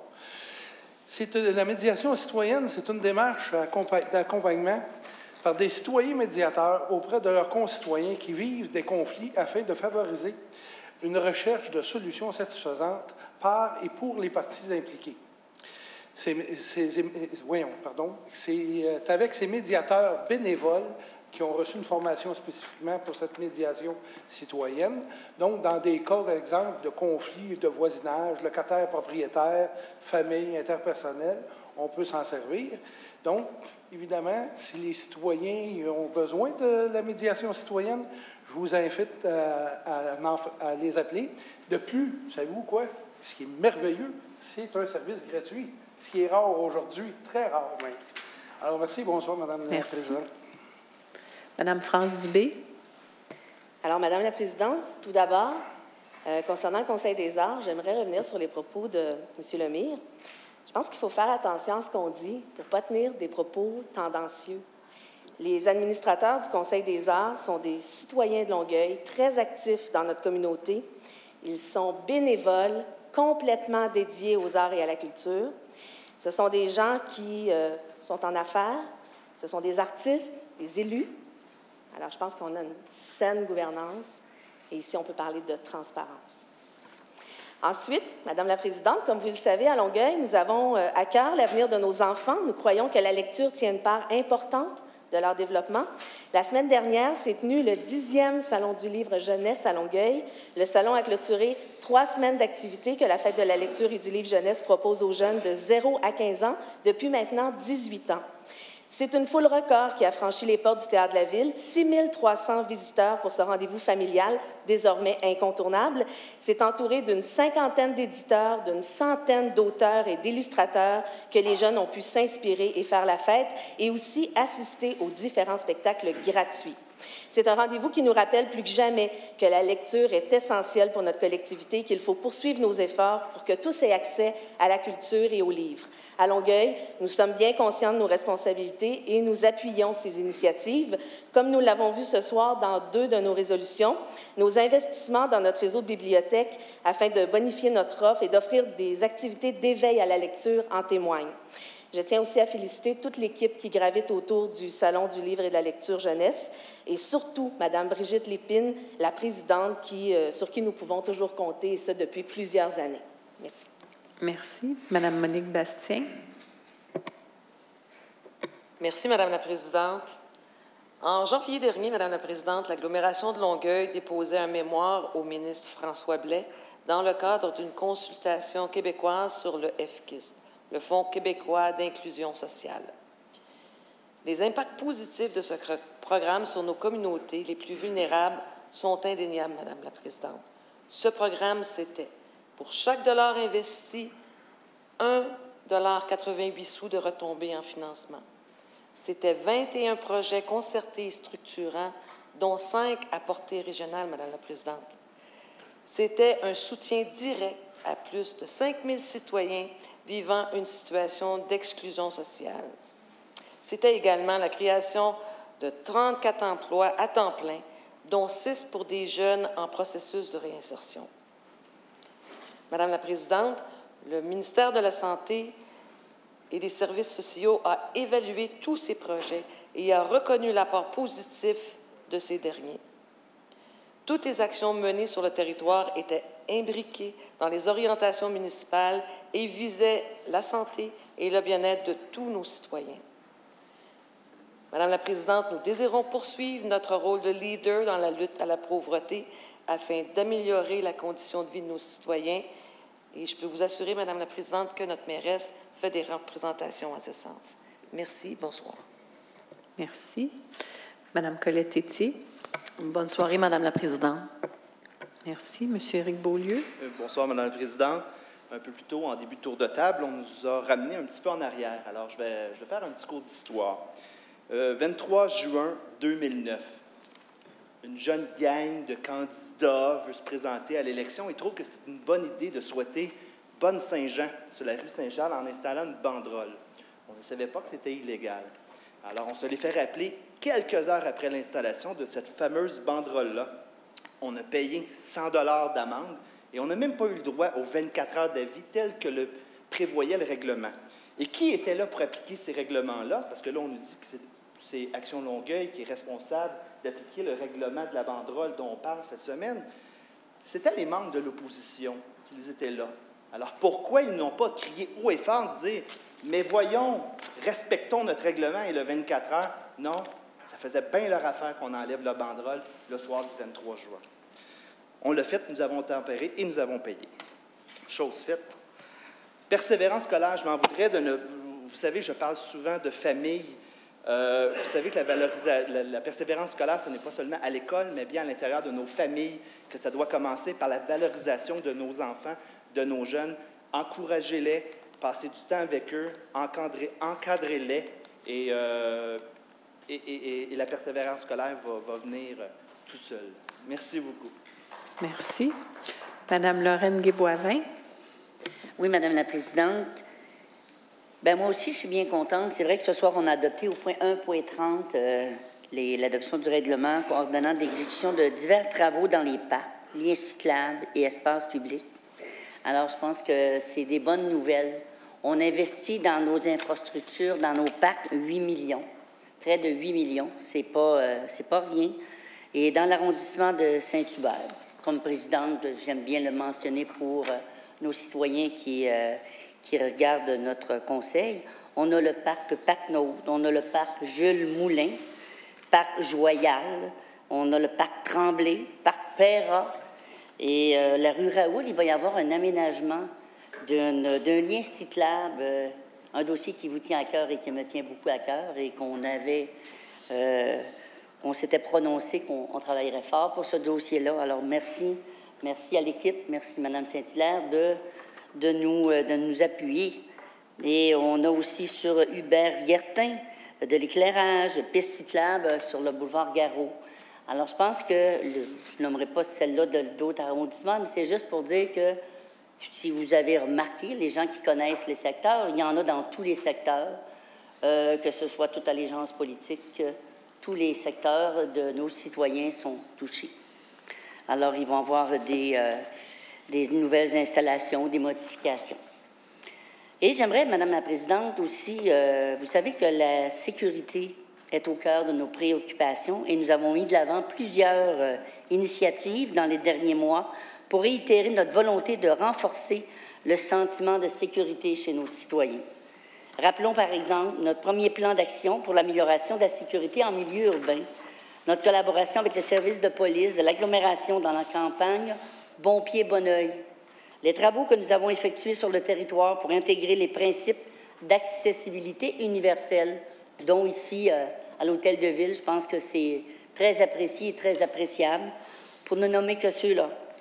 Ce soir, Madame la Présidente, on ajoute une autre action concrète à cette liste, toujours dans le même objectif, optimiser la sécurité de nos citoyens. Alors, il me fait plaisir d'annoncer qu'en tant que présidente de la Commission des infrastructures et de la circulation, de la Ville, on a été mandaté par le comité exécutif afin d'analyser et d'étudier l'ensemble des passages piétonniers du territoire pour assurer la sécurité de nos citoyens. À la lumière de cette analyse qui sera rigoureuse, la Commission formulera des recommandations et, s'il y a lieu, proposera des correctifs. Alors ça, Madame la Présidente, c'est des bonnes nouvelles. Alors merci et bonne fin de soirée. Merci. Madame Sylvie Parent. Madame? Monsieur Poitras, oui, vous avez eu votre... J'ai un point d'ordre. J'ai un point d'ordre. J'aimerais ça que vous... Question de privilège, as-tu droit? Question de privilège, vous vous êtes senti lésé d'une manière quelconque dans les propos de Mme Guay-Boivin. Tout à fait, parce que dans le fond, ce n'est pas l'administration, c'est le conseil de ville en l'ensemble qu'on a accepté des propositions. Fait que c'est l'ensemble du conseil de ville. Bon. Merci. Écoutez. Alors, Mme Parent, vous pouvez poursuivre. Je vais commencer. Merci, Madame la Présidente. Oui. Bon, je vais tenter de répondre ou de remettre en lumière des choses qui ont été dites avant moi. Dans un premier temps, concernant l'avis de motion pour la tarification à l'île Charon, je me souviens, on se souviendra tous, qu'il y a des citoyens qui sont venus ici, ils sont venus à l'arrondissement du Vieux-Longueuil aussi pour faire des représentations, pour dire comment est-ce que c'était difficile d'avoir un accès à l'île Charon, parce que les gens des autres villes avoisinantes venaient, parce qu'ailleurs, partout, il y avait de la tarification, et seulement à Longueuil, il n'y avait pas de tarification. Donc, on a mandaté la Direction générale de faire une étude et de regarder exactement ce qui se faisait ailleurs pour se positionner et de dire ce qui serait mieux de faire pour nous à Longueuil, et c'est ce qu'on va voir lors du dépôt du règlement. Alors, c'est le premier point que je voulais apporter. Dans le deuxième, on ramène là, ce soir les allégations qui ont été portées à notre attention de corruption. Moi, j'entends ici qu'on n'a rien fait, j'entends ici qu'il ne s'est rien passé, que l'administration ne s'en est pas occupée, que la gestion ici ne s'est pas occupée de ça, alors qu'en réalité, ce n'est pas ça, Madame la Présidente. Les faits, c'est que la Direction générale a fait les vérifications. Ils ont fait les vérifications et ils ont même été voir comment est-ce que ça s'était passé. Et les travaux avaient été donnés à une compagnie qui a donné à un sous-contractant une partie des travaux. Le sous-contractant n'a pas livré. Alors, le contractant qui avait eu le contrat a décidé de faire affaire avec quelqu'un d'autre pour que les travaux se fassent. Alors, est-ce que les choses ont été bien faites à la Ville? Moi, ce qu'on me dit, la Direction générale a vérifié, a procédé, et oui, tout a été fait dans les règles de l'art, et l'UPAC a toute la collaboration des services administratifs dans ce dossier. Alors, de dire qu'il ne s'est rien fait, c'est parler à travers un petit peu son chapeau. Pour répondre à M. Lemire, si vous regardez la page 60 de votre iPad, la liste du point 1.8 est là. J'ai vérifié avec mes collègues à côté, à droite ou à gauche, pour savoir s'il y avait peut-être eu un problème de transmission. Peut-être que dans votre iPad, il y en a un, on s'en excuse, mais tout le monde ici l'a, alors vous êtes peut-être le seul à ne pas l'avoir, tout comme au point 1.30 aussi, qui est à la page 239, si jamais vous la cherchez aussi, cette liste-là. Je m'excuse, je n'ai pas demandé 1.30, là. Non, OK, non, mais ça ressemble que je l'avais demandé. Vous en mettez plus qu'on en demande. Bien, au cas où. Ça, c'est bien pour le client. Ça me fait plaisir de vous aider.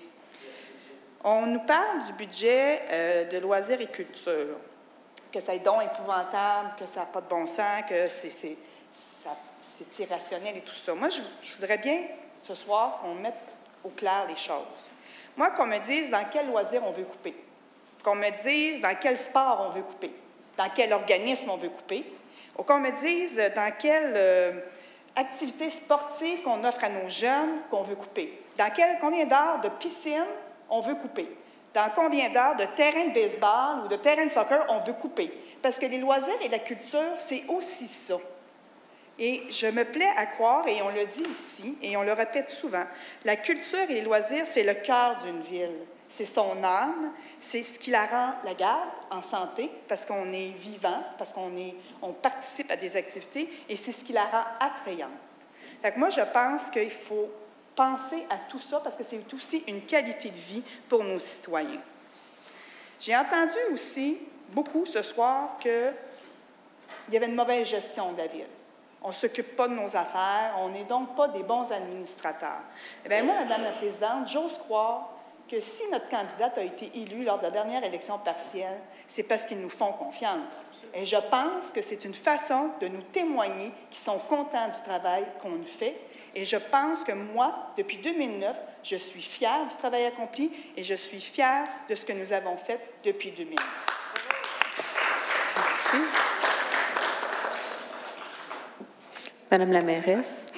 Merci, Madame la Présidente. Je suis bouche bée. Bravo, Madame Parent. En fait, Madame la Présidente, pour reprendre les phrases célèbres de M. Lemire, qui dit toujours qu'il trouve ça très, très dommage, je trouve ça un peu dommage parce que je pensais que, pour reprendre la phrase célèbre de M. Trudeau, on est en 2015, là, on est en 2016. Moi, je pensais qu'en 2016, à Longueuil, on faisait de la politique autrement, on faisait de la politique différemment. Je comprends bien que M. Lemire est élu depuis 1996, il est encore dans son pattern de 1996, mais Madame la Présidente, moi, je l'invite à arriver en 2016, là, on est ailleurs à Longueuil. De dire il y a eu une directive de la part de l'administration pour enlever des affiches. Moi, je trouve, Madame la Présidente, que ça donne-tu bien? Hein? Ça donne-tu bien que le conseiller municipal se promène sur le boulevard, puis que les affiches s'enlèvent, puis qu'il y a un photographe, puis il se fait prendre en photo? Ça donne-tu bien? En tout cas, en termes de relations de presse, il est fort. Il est fort. Ça donne-tu bien? Moi, je veux juste rassurer, Madame la Présidente, là, tout d'abord, dire que ces deux cols bleus sont allés à l'encontre d'une directive de la Direction générale. Donc, mettons ça au clair. Alors, j'espère que l'élu ne fait pas partie de ce stratagème-là, parce que ça ne peut pas se faire. On a une responsabilité comme élu, il faut faire attention. Ce serait dommage.